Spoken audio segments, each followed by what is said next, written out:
As everyone has heard, this is it's been a remarkable moment and day. We're nearing halftime, and as Dr. Dodson has welcomed us into this space, breathe new life into the Founders Library, the library system. Let's give that brother a round of applause. And so we're about to hear from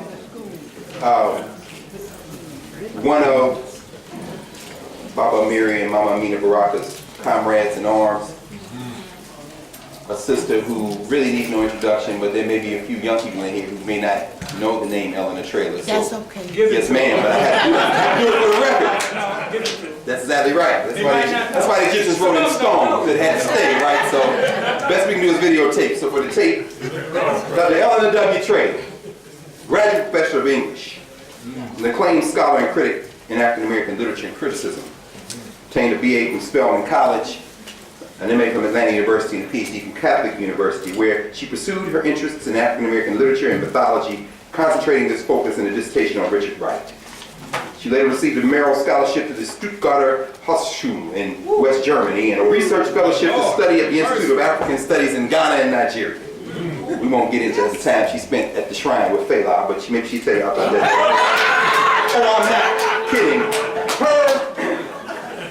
More recently, Dr. Traylor has traveled to South Africa, Paris, Brazil, Jamaica, Martinique, Jerusalem, Switzerland, Germany, Hawaii, and the Virgin Islands. That's right. To address scholarly forums. Her work has appeared in the form of chapter essays, biographies, articles, and papers on such challenging African American writers as Larry Neal, the aforementioned Henry Dumas, he and Larry Neal. Tony K. Bombara also mentioned today, Margaret Walker mentioned today, James Baldwin mentioned today, Toni Morris and her girlfriend, they graded papers in this very building together, teaching freshman comp, and Richard Wright. Among the texts that she has produced are Broad Sympathy, the Howard University Oral Traditions Reader, The Humanities and Afro-American Literary Tradition, a multimedia piece entitled The Dream Awake, a spoken arts production, college reading skills, and biographical and cultural scripts for the Smithsonian Institution's program in Black American culture. She is currently working on a book on the pedagogy of African American literature. In appreciation for her commitment to the African American community, Dr. Traylor has received numerous awards, including the Hazel Joan Bryant Recognition Award of the Midwest African American Theater Alliance, Larry Neal Georgia Douglas Johnson Award in Literature and Community Service of the Marcus Garvey Memorial Foundation, the Alumni Achievement Award in Literary Criticism from the Catholic University of America, an Excellence in Teaching Award of the Amico Foundation, and the George Kent Award for Literary Criticism of the Gwendolyn Brooks Center for Black Literature and Creative Writing, Chicago State University. She was inducted, in fact, into the National Literary Hall of Fame for Writers of African Descent and the Gwendolyn Brooks Center of Black Literature and Writing at Chicago State University, and was awarded a Doctor of Humane Letters from Spelman College, 2002. Oh my. Ladies and gentlemen, to give us an address, Amiri Baraka, the voice of a generation. Woo! Dr. Eleanor W. Traylor.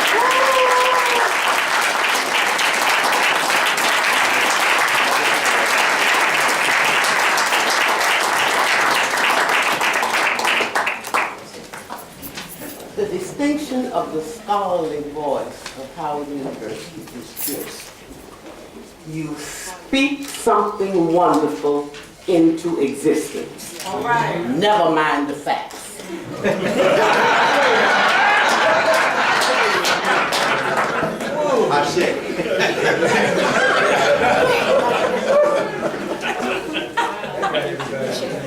You realize that this symposium is over. Everything has been said. And you know everything.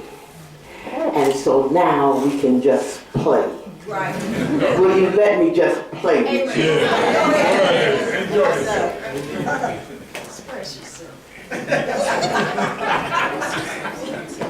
Toni Morrison was not Leroy Amiri Baraka's teacher. She wasn't.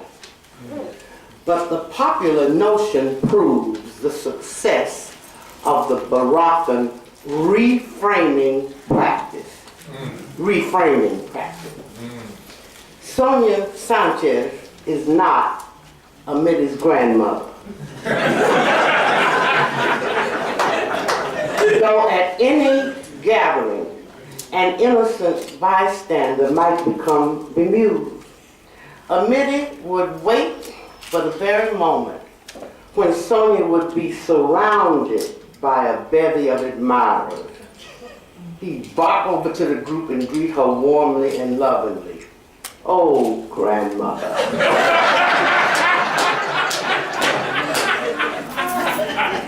Sonia, by now accustomed to his antic disposition, would shriek her comic book, "Eat Cold War Dine, he out again!" Similarly, should he spot Tony Bambara or me in delicious conversation with a person of more than interest, he would sneak up and shout, "Hello, great aunt. You're looking well considering."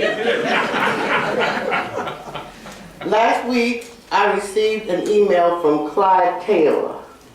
The person you know is the author of The Mask of Art. Seriously, Baroccan study. This is what Clyde said. When I ran into Amity, I was always prepared for the verbal joust coming up, but not planning to come out on top. He liked to jive. I was longer in the tooth than he. I said once, "How could that be? We went to college together."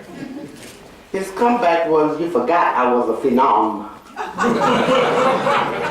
The fact being, he started college at 14. I never forgot he was a phenom. By the way, Leroy was not 14 when he enrolled at Howard University. Not much older, but not 14. The point is, these tales of Baroccan orality, drawn from his personal repository as it adds to the plenitude of Afro-American folkloric culture. I like that, but that's the only thing I like. These tales develop a genre called bullet tales.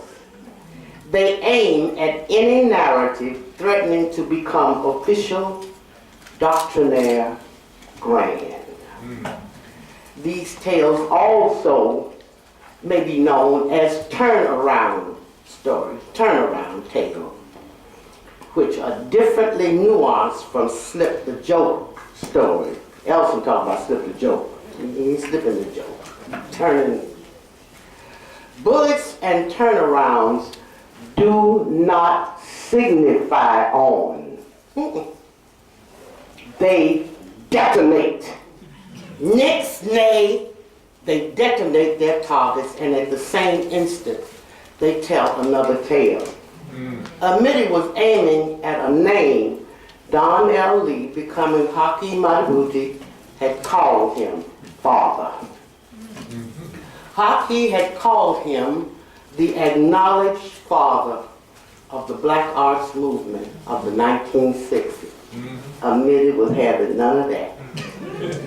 He was not going to be the father of people whose hair was silver before or when his was. Moreover, his no to Haki's honorific was a linguistic refusal of a name, groaning under the weight of history. He was not a paternal Chris, as in Kringle, Santa Claus was not, or a perennially pregnant Whitman, being everything. He was neither the patriarchal Lear, a foolish father, nor the Robinson Crusoe master. He rejected even the Father Time of the Thomas Hardy novel. He could not accept the honorific placement of Dr. Du Bois, Dr. Freud, or Dr. Einstein. He said no. His bullet turnaround tales were not parodies. They were not signifying on us. His no was black Dada nihilismus, his theory and his method. Whatever this movement was, it was young, on its way to becoming. It was not new in the sense of the modernist practice of making something over. No. this Black Arts movement was a starting all over again. Come out of Europe, he called. The movement was the second Declaration of Independence in the United States. And he, Amity, was his enfant phenom. Forever the boy wonder, forever the bad boy. Always a nuance ahead of everybody else. He is our most original writer. Nobody else comes close, as Ishmael Reed said. Forever, as Clyde said, the black genius. I had the luck to share with you, kid, fellow traveler, and not so secret sharer. Forever. Nobody want me to see? That's fine, it's all right, I can see it, it's all right, it's right. You can see? I can see it. Forever enfant terrible, forever young, as in the movement he inspired. What is this movement then, this Black Arts thing? Call its many features a daring name. Call it the topos of contemporaneity. Say it, the topos of contemporaneity. All them things I'll talk about next year, that's it. And call him Avatar. Yes. Amity Baraka, blessed prince of no man's land.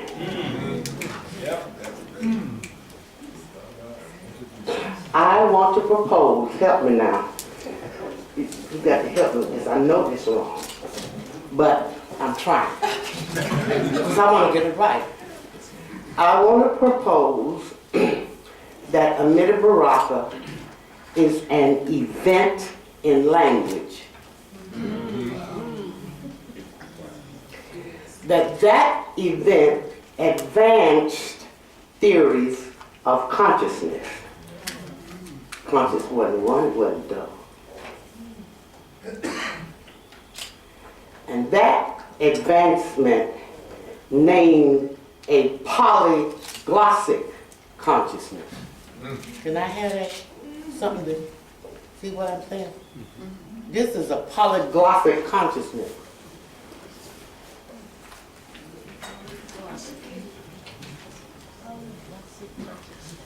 It's a jam session. It's a jam. See, I don't like technology because you have to wait on it. That's right. I'm gone. See, I'm trying to get the, I'm trying to, They wait for the drum. there it is. That's what.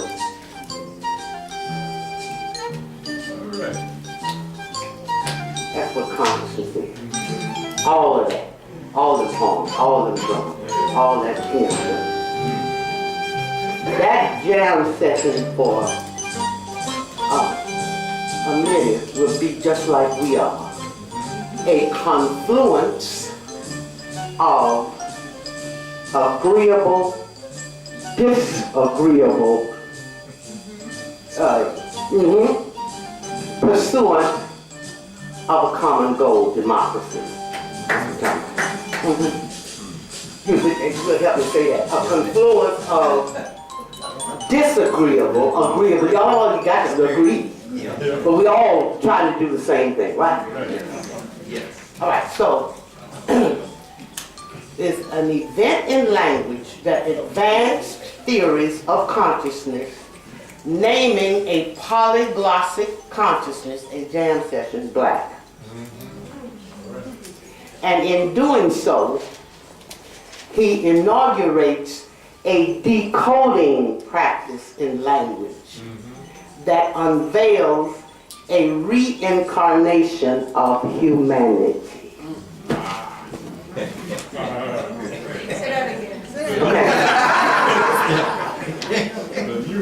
That in decoding language, he unveils, and it decoded language will unveil a reincarnation of humanity. I'm saying black is humanity for him. Yes. That's what that is. You know, it ain't melon. It's what you think. Now he named, as Dr. Jordan said, several levels, consciousness, calling them yellow, black, brown, white. And so these are states of consciousness, each one of these things, you know, yellow, brown, black, etc. They are who you think you are or view yourself as or whatever, right? Now, notice, in any of those colors, I haven't learned to talk about color things, but each of those colors you can do something with, right? You can make yellow a little orange, you can make white, anything you want. You can make brown stuff. Black is a color that is irreducible. You can't do nothing with it. Yes. Is an event in language that advances theories of consciousness, naming a polyglottic consciousness black, and in doing so inaugurates a decoding practice in language that unveils a reincarnation of humanity. That's what I want. The Baroccan moment in the history of a language and of a people occurs when the language of music, of ethical suasion, and most of all the language of resistance and self-determination, as embodied in two 20th century emissaries of that language, Martin Luther King Jr. and Malcolm X becoming El Hajj Malik al-Shabaab, has been murdered. It is then that a voice sounds a call, which if unanswered makes humanhood cheap.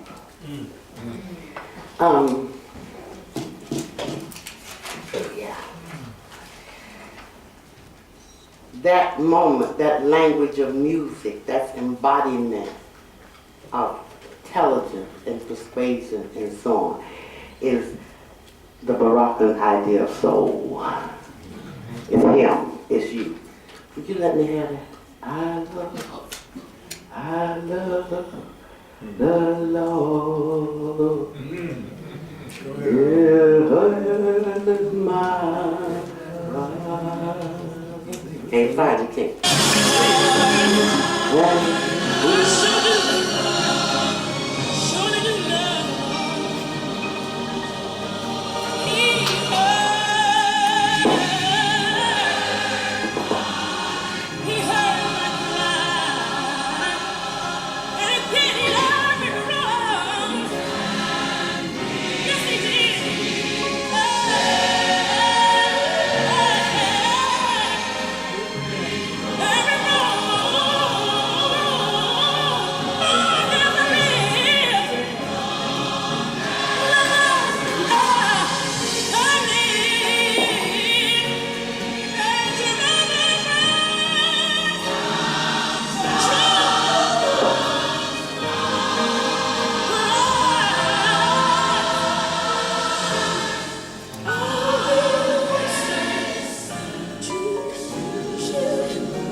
That was Dr. King to him.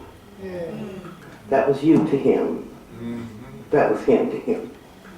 If you mess with that,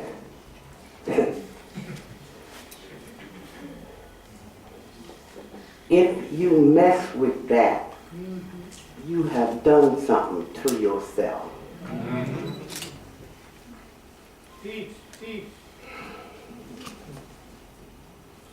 You have made humanhood cheap. The call, as Larry Neal put it. No, so if a language has done that, you know, if you've read that, ignored it, dismissed it, torn the word out of it, the soul out from the body, say, I just want your body. I'm just using your body. That's called capitalism. You know what I'm saying? I'm dismissing you, everything, you know? And then if you say, well, yeah, I got them, but you ain't, that's racism. That's what he said. So So if it's a language is doing that, then, as Larry put it, that proposed a radical reordering of the word, as Muscalza said, and consequently of systems of thought, necessitating a reappraisal of the entire past to shape millennia. It's all right? Yep. There are moments in the life of a language when at a moment of crisis it receives a radical reordering, or it dies from the world's memory. Black Dada Nihilismus is a poem. It speaks from the second collection of poems by Leroy Jones, published in 1964. It speaks a decade after a boy has been murdered for being a boy. It speaks after a man expressing the desire of community has been murdered. Medvedev just killed that. It speaks after the President of the United States, who has spoken a desire of nation becoming, has been murdered. On the page, the poem begins with a period. You have to read the period. You just can't stop. You have to say, period. That's gone. On either side of the period is a blank space. I can't live there. What's here? He said, against what light falls? What breath sought for deadness? Murder. The cleanse purpose fail against God. If they bring him bleeding, I would not forgive. Or even call him Black Dada Nihilismus. This pivotal poem appears in the second of the first two collections of the poetic voice of the young poet. The first collection, published in 1961, is entitled Preface to a 20-volume suicide note, as you know. That collection chronicles the life of 20th century poetry, a language in which the young poet is born into and entrapped. The second volume, entitled The Dead Lecturer, published in 1964, unveils the life of the young poet sufferer who longs to travel, to move, to speak, but is detained, contained within a language which does not permit him to move. We okay? Yeah, come on with it. The two volumes marry two genres of a literature in which he lives: biography, the biography of a language, and autobiography of a life. From the marriage of these two genres emerges a new situs of being. I'm trying to be cute now. I'm saying situs, a new place of being.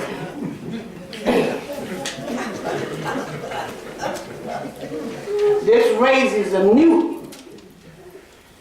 new place raises anew the timeless questions: who, which, where, what, and why.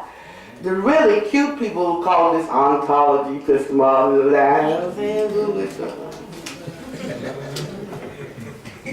the questions raised by this symbiotic account of life and art are the questions which fuel the engine of theories of literature, science, social science, political science, and economics today, don't they?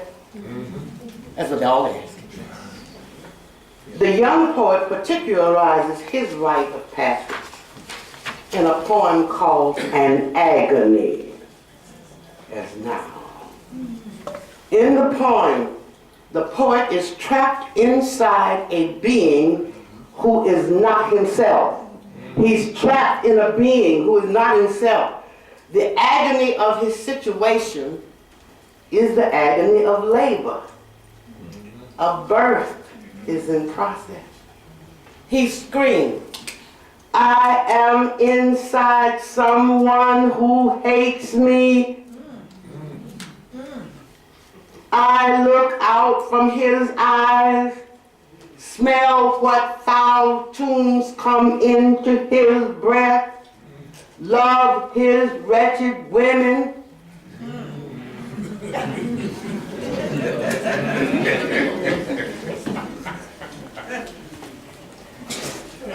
We didn't get it. You see, you can't see it.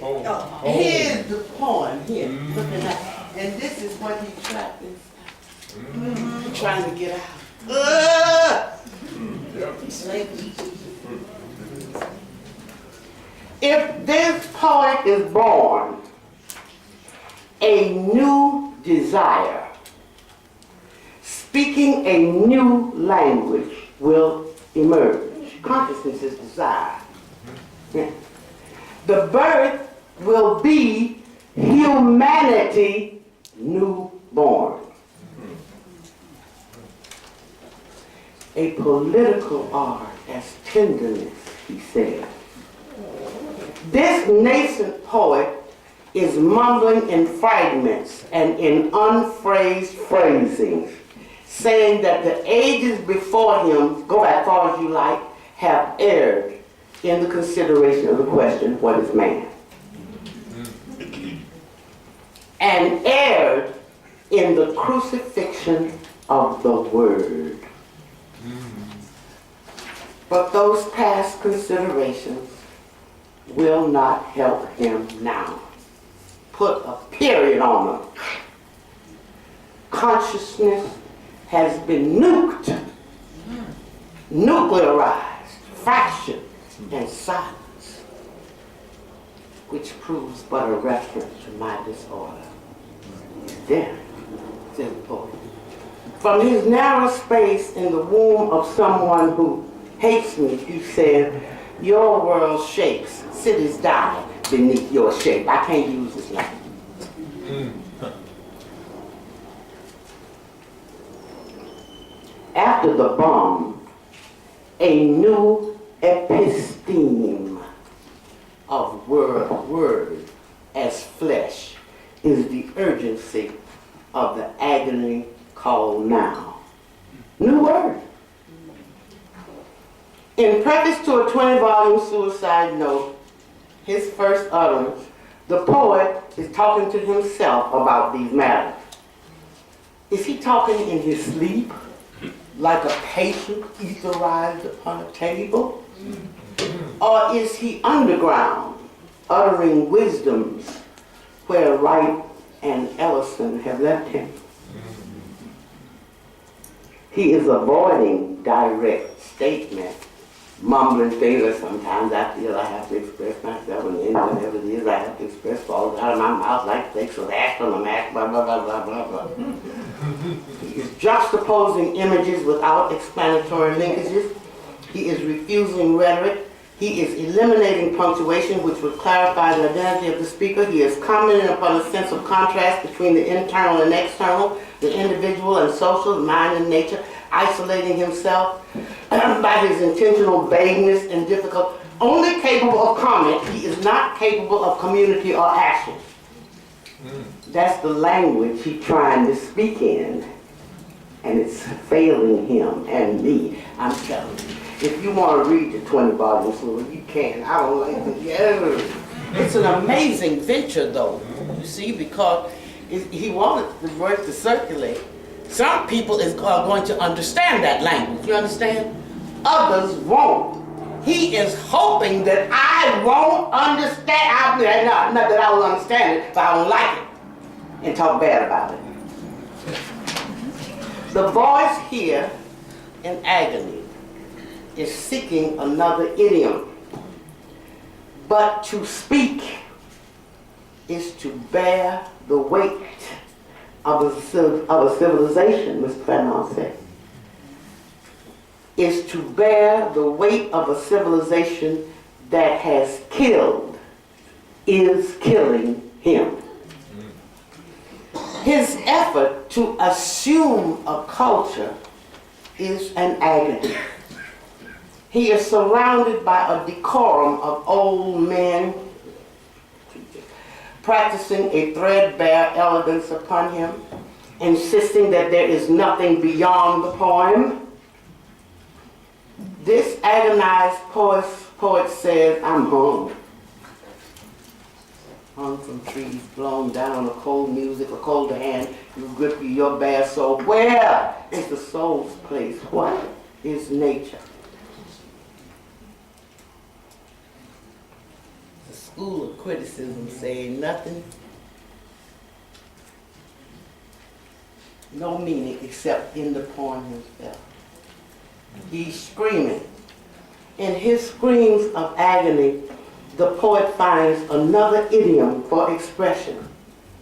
One that stops his urbane, ironic, modernistic comments or the howling of his present situation in language. His screams trigger a new possibility of sound, as you say. A scream. It's a scream. A scream from way down yonder by myself.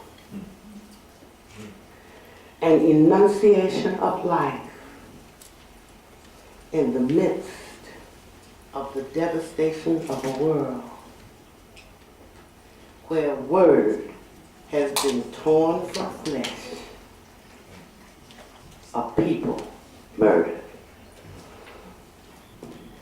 This scream allows a sound, the sound that sets language flowing again.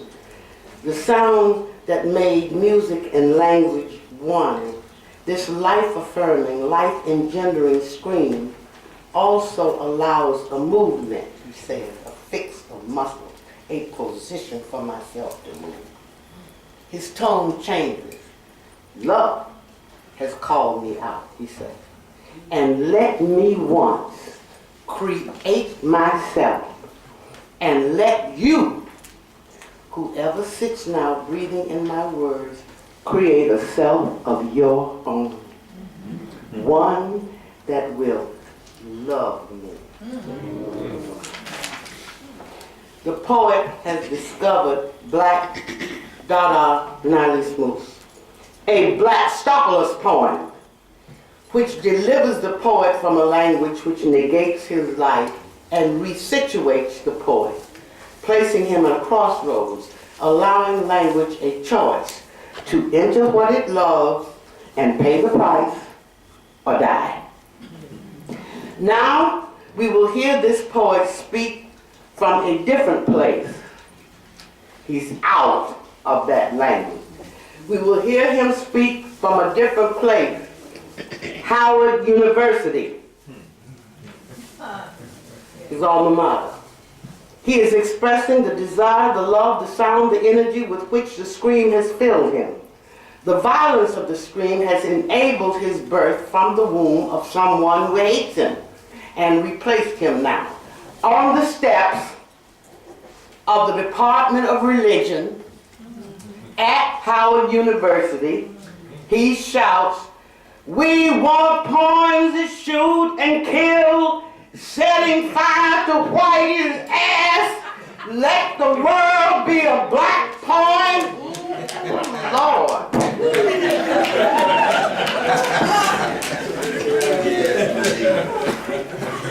This poem would appear in his collection entitled Black Magic Poetry, 1961 to 67. He has accomplished his birth wish, the marriage of art and politics, flesh and word. This poem, Black Art, which I have just recited, concludes with the poet's consummate vision of contemporary humanity, born out of a communal we and not a solipsistic I. We want a black poem and a black world. Let the world be a black poem, and let all black people speak this poem silently or loud. Woo! This poem, along with the dazzling flow of language that fills this book, establishes his reincarnation of word and flesh. The incarnation is humanity, born anew, a contemporary episteme. Black! Ooh. We are unfair and unfair. We are black magicians. Black arts we make in black labs of the heart. The fair are fair and deathly white. The day will not save them, and we own the night. These poems herald a canon of 21 collections of poetry, not to mention uncollected poems, 7 collections of plays, 54 or more plays, 4 screenplays, 10 collections of essays, one with his dancer, singer, poet, activist wife, Amina Baraka, uncollected essays, a novel, 2 collections of short stories, not to mention uncollected fiction, which you just said breaks weeks and there to be published, and 2 anthologies, one with his wife, Amina. Were it just a matter of printed words, that might have been sufficient. It would have gotten him tenure, you know what I mean? For Amina and us, it was a matter of whether the destiny of a people could withstand another and future devastating blows. Language had been broken and remained in mortal danger. It fled to its nativity in orality. It found it in the mouth of the young Baraka and his age group. Needing the healing lick of tongues, the hot breath of life, it found it in the streets, in the cafes, in the joints, in the halls, in the churches. Children took it to the schools. Language found its healing in the drum, in every horn. It found it in the singer's voice. It received new life in the palette of painters, like Nelson back there. I'm filled with color. Every tint you think of links to mine. My mind is full of color, the poet shouted. Language receives renaissance in the sculptor's form, in the arc of the dancer's wing, and in the warp and woof of the textile maker. No one can speak the true word alone, says Paulo Freire. The word requires the confluence of an age. And what is reader response theory? What is the carnivalesque? No one, especially the arbiters of language, the English departments, the academy, would or could accept that the poet's referent was language, a radical reordering of the world. These arbiters passionately supporting a close reading of the word, arguing that no meaning was possible except enclosed in the poem, could not hear or read the poem saying, "Let me out of here! Give me a cool glass of water before I die." Were these poems read as events of language, thrashing out of a cold, isolationist, exclusive modernism which dissociates word and flesh? Were they read that way? Were they understood as an attack on a dominant racialized and capitalized language which had trapped humanity, the suffering poet, inside a machine language called reality? Too often, these poems were heard and read in the language of that enclosing machine, which made melanin its signifier of value.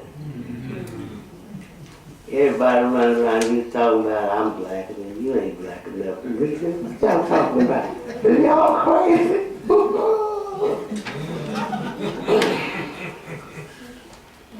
Machine language objectifies people. Black and white are objectified, you see, and become abstraction, designating human beings. Machine language had to be deauthorized. Yes. So that humanity could author its own self. This language and its tradition had to be dehistoricized, demythologized, defamiliarized, deauthorized, deconstructed. You know, one of them words I studied out, Jerry Ward had to tell me what they meant.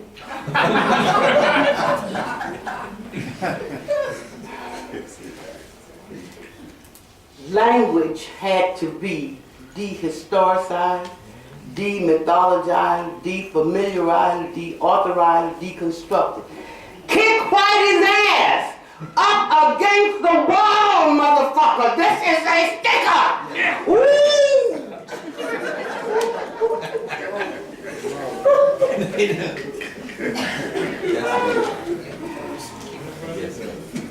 He wasn't talking about white people. He was talking about language. Y'all didn't believe that. He was saying, we must convince the living that the dead cannot sing. Reality had to be re-identified. Yep. This re-identification, constituting the deconstructive processes of any contemporary moment, as yet does not bear the name of its author. The name of the enfant phénomène who initiated these reconceptions is not heard among the names of the contemporary constructors of thought.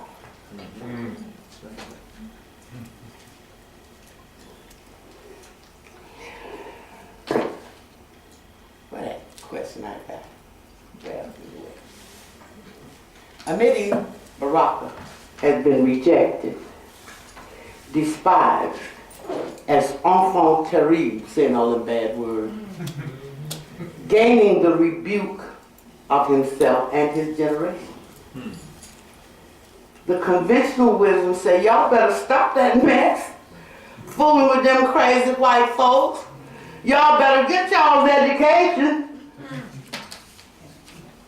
You know it was. That's what people thought him. All of us the chirping around here. The asteroid upon the universe of thought. I like that. The asteroid upon the universe of thought, hurled by Amidi Baraka, revealed outliers who did understand the poet's antic disposition. We was the outliers. Regressive. People didn't know what I was going to get out of here. These outliers are the creators of what is understood as contemporary poetry, contemporary fiction, contemporary music, contemporary art, contemporary thought. Ain't they? That's what the hell y'all, that's what y'all call song, you know. They are the black arts generation. Happily, millennial criticism begins to understand Baraka as an event in language. Volume 37, Summer Autumn 2013 of African American Review includes academic scholarly views who reposition earlier outlying critics writing in the early 70s, such as Professor Ted Hudson, Stephen Henderson, Clyde Taylor, Hakeem Mataguchi, Shirley Williams of Howard University, and Kimberly Benson of Indiana. From these scholars, millennial readers layer their insights that ask questions such as the question of the stunning poet and storyteller Henry Dumas. Henry Dumas asked the question, who is following who? Or they consider the direction of the radiant Ishmael Reed, who, when asked, how has William Burroughs influenced your work? Reed answered, the question is wrong. Turn it around and ask how my work has influenced William Burroughs. Yet even as thoroughly intelligent a discourse as Roderick A. Ferguson's The Reorder of Things, the University and its Pedagogies of Minority Difference. Thank you, darling, for bringing that to my attention. Where is she? Kristen. Christian, even in that brilliance, has failed to glimpse a Mitty as Miss Hazel's man in Tony K. Bombara's My Man Bobain. Y'all read that story, y'all? That blind man all dirted up, that musical man, she taking, that's a Mitty. He says grassroots. Well, what does grassroots mean? Humanity. He is the thing that has to be taken. He is the thing that allows me to speak now, is what she's saying in that book. Just as in that story, just as no reading until now has revealed milkman and guitar. Correct me on this, I may be wrong on this. No reading until now has revealed milkman and guitar in Morrison's Song of Solomon as the restored union of word and flesh incarnate as Baraka, hurling through space to suffer either the doom of double consciousness, homelessness, or dismissed as magic realism, or to be recognized as the consciousness of human beingness. Y'all want me to say that again? I say it. Yes, say that one. I said no reading until now has revealed milkman and guitar in Toni Morrison's Song of Solomon as the restored union of word and flesh incarnate Baraka, hurling through space to suffer either the doom of double consciousness, homelessness, or dismissed as magic realism. What is that? Or to be recognized as the consciousness, the fully restored consciousness of human beingness. Yes, yes. Yeah. That's why I want y'all to listen so you can correct me. It's important that we get this right. But this is my thinking so far. I don't think nobody has said that, right? No. Y'all, admitting, oh, this is going to the end. This is killing me now. Admitting, Baraka. Admitting, Baraka. Admitting, Baraka. Chanted the children, marching up Springfield Avenue on their way to Metropolitan Baptist Church where the poet would be eulogized. The poet's desire is fulfilled in them. As he had expressed, I want to be sung. I want to be loved. I listened to the singing through tears as I remembered how he had sung the life of another darling of this black arts generation. We had gathered at the Painted Bride, an art center on Vine Street in Philadelphia, to celebrate the life of Tony K. Bombara. Toni Morrison had dared us to cry. Don't snot up the praise song.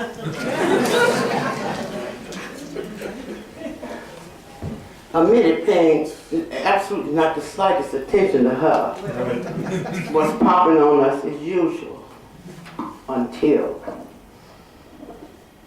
when he stepped to the podium, the antique mask dropped. There he was, in full measure, resplendent, as he said, our bright, revolutionary generation. We who have left our brain prints on the world. Life is there. She, we, alive. Clyde Taylor's email says for all of us this: I'm slamming death's door. After taking Jane, Yusef, and so many others gone, This time you gone too far. Too fucking far. Just got beside yourself, took a minute, knew you was wrong, did the wrong thing, couldn't help yourself. Well, fuck you, death. You get no more respect from me. Yo.